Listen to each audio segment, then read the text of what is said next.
Předváděcí akce. Žádná suchá teorie, ale opravdová praxe. Uděláme z vás profesionály na projekty. Na předváděcí akci Úprava stěny se tento měsíc dozvíte, jak si můžete doma vytvořit útulné prostředí a opravdové dominanty. V dnešní době je již k dispozici velké množství materiálů a možností. Od keramických přes polystyrenové až po samolepící obklady.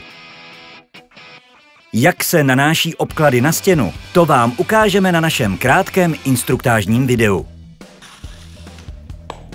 K tomu patří keramické obklady. Ty jsou mimořádně vhodné pro koupelnu a kuchyni. A nanáší se na stěnu pomocí lepidla na obklady metodou Buttering Floating. Samolepící obklady nabízí ještě snadnější zpracování, jelikož se po stažení lepící pásky jednoduše nalepí na stěnu. Polystyrenové obklady se díky své nízké hmotnosti hodí na sádrokartonové stěny a lze je zcela jednoduše přetírat barvami.